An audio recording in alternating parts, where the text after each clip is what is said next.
Thank you very much indeed. And yes, so much talk then this week about Stormageddon, of course, but none of it so Radio 4 as the conversation I overheard at lunchtime on Monday, just after the mighty wind had passed through the country and moved on. And I enjoyed it, because it was like listening to a middle class off between two people.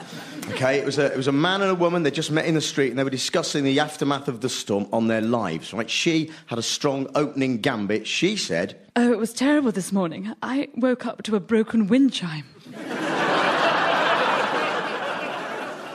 Oh, the humanity. And at any other time, in any other place, she'd have won with that, wouldn't she? Strong middle-class weapon, isn't it? The wind chime. Not just any wind chime, of course, because I could tell from just looking at her that hers was an expensive one that had been hand-carved from fair trade Nicaraguan bamboo. A wind chime like that implies a sizable garden. It's fair trade, so it implies a middle-class gilt.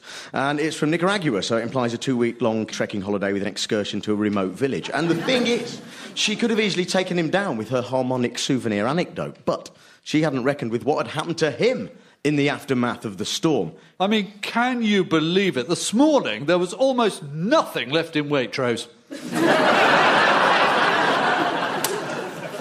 think we have a winner. Nothing left in Waitrose. Now, the devastation wrought on this poor man is almost incalculable, isn't it? It was lunchtime. He was going back to his office empty-handed, starving. His hopes and dreams of a soya and linseed kibble wheat roll crushed by the power of Jude. Man cannot live on artisan bread alone.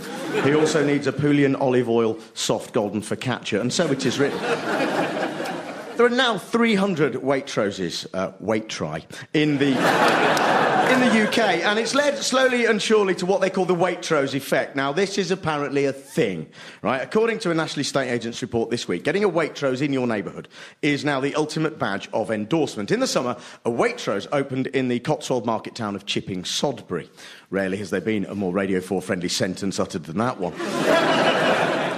And the crowd went wild. Chipping Sodbury property price rise is attributed to the building of a new Waitrose store. Trumpeted the headline in the local Chipping Sodbury Gazette.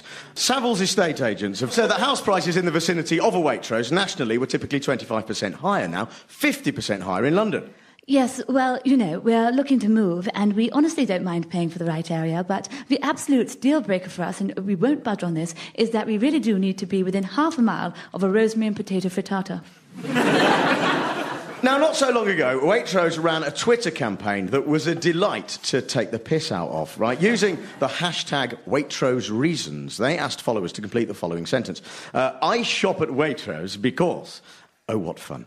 Here's some example answers. I shop at Waitrose because Clarissa's pony will not eat as-to-value straw. I shop at Waitrose because I once heard a 6-year-old boy in the shop say to his father, "Daddy, does Lego have a silent T like Merlot?"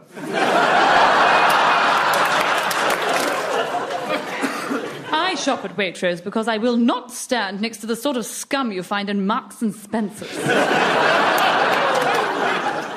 Now, a man on the news this week said that supermarkets in this country were simply crucibles of snobbery.